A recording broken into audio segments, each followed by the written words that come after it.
ano ko po, ang dalangin ko lang po ay talagang kailangan ay mag-ingat, di ba? Kailangan ay sana po ay lagi naman po dumarating sa atin ang talagang lalo na't may edad na lahat ng karamdaman.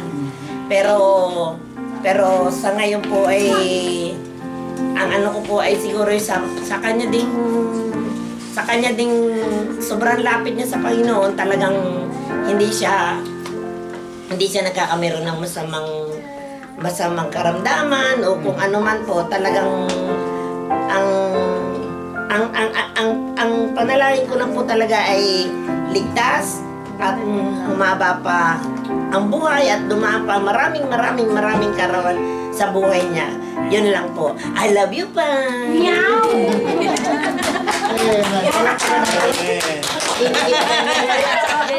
May regalo. Kontik na mabalilig ni tatay. Okay. Si Kuya Josh. On behalf of Brother Jake, pinabati po namin kayo ng isang maligayang karawan at nawa ay patuloy pa po kayo sa pagsisilbi sa ating Panginoon. Ganon din po nabigyan kayo ng malakas pang pangangatawan at more years to come. Alam nyo naman po na we look up to you. Kasi marami rin po kaming natutunan sa inyo at ipagpatuloy nyo lang po ang pagsisilbi sa ating Panginoon. Amen. Sabay-sabay po tayo. Amen. Panira ka talaga.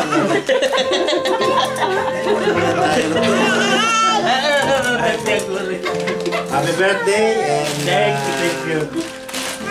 More birthdays Bravo. to come with very good health. Amen. At naway maturuan mo ako sa mga kakulangan pa namin sa mga pagbabasa. Dahil alam ko naman na ikaw ay medyo lamang na lamang. Kumbaga ay marami kang alam sa mga salita ng Diyos. Kaya maasa pa rin ako na kahit paano isa ka sa magbibigay sa amin ng asistensya para sa pagkasenso namin o pag-improve ng aming paglago ng aming spiritual life. Amen. Happy birthday and God bless. Amen. Thank you. Hindi naman pala. Sentiamo. Io non sono sordo, io ti sento. Dai, bene, Diyos. Dai, dila. Happy? Buon compleanno. Buon compleanno, tatay. Vai bene al lavoro. Ti voglio bene, tanti auguri di nuovo. Palakpakan natin. May bravo Diyos, ha? Binata na eh. Siyempre, emosyonado na siya. Hindi na siya yung batang katulad ni Limoy, wala na. Diyos ay may ano na. Iisip na. Okay, kasi Kuya Jacob. Okay, Jacob. Grazie. Huwag mong buksan mo.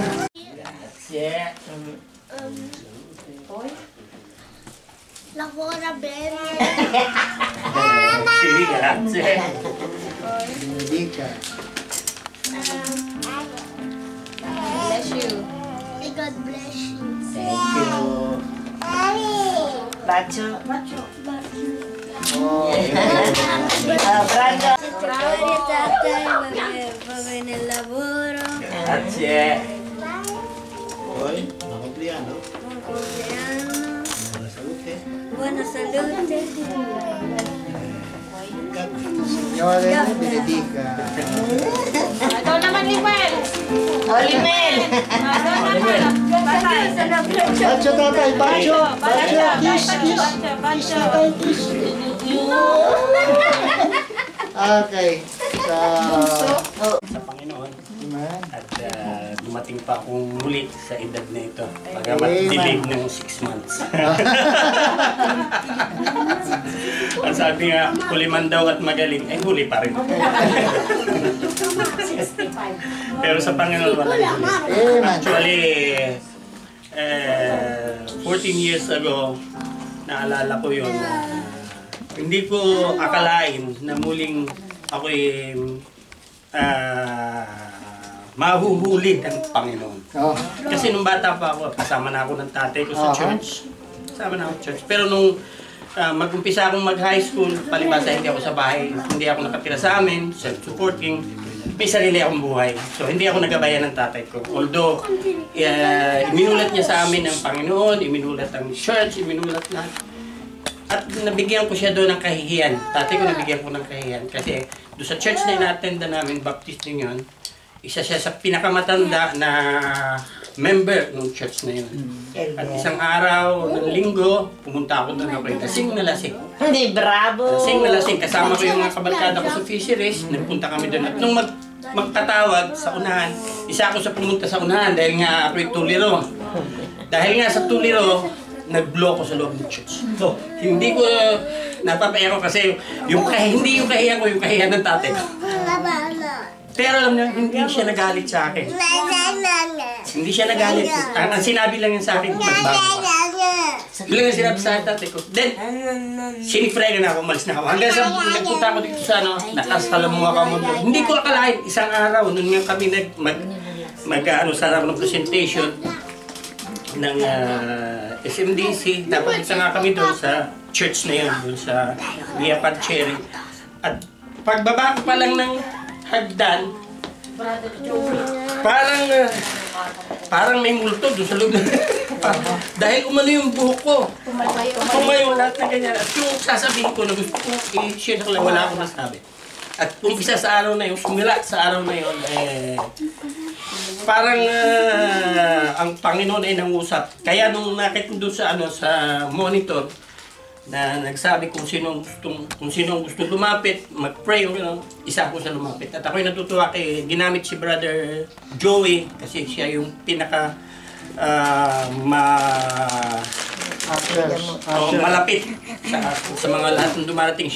Siya yung tao na kahit hindi nakilala at nakita malapit na kagad. Para si Limuel. Para kung kamag-anak. Para si Limuel. At noon ay muli nakilala ko muli ang Panginoon. At sabi ko nga, buti na lang at hindi pa huli ang lahat. Dahil noong mga panahon na yun, either cementerio o hospital ang aking di ba? Natatanda mo, Brother Robert noon. Dahil hindi ako yung sinasabing sa pagitan lang. Palagi ako in extent. Talaga, kung kumilos ako noon, palaging Sabi mo mayabang. Oo, yun. Kaya ako'y nagpupuri sa Panginoon sapagkat huli, hindi pa huli. Ang sabi nga, hindi pa huli yung edad. Dahil kaya siguro kung binubuhay ng ganito ng Panginoon, meron pa siyang pagagawa sa akin. Meron pa siyang plano para sa akin. Salamat din sa mga kapatid nila na patuloy na nagpipray sa aking kalusugan, hindi lang sa akin, kundi sa aking family. Amen. Amen. Okay, at nandito ang inyong pastor para kay tulungan, asisan, yun sa aking makakaya, abot makakaya, ay nandito ako para kay panalangin at tulungan. Okay, at salamat. So, sa iba pang mga babati ay pag bumati kayo, magre-regalo kayo.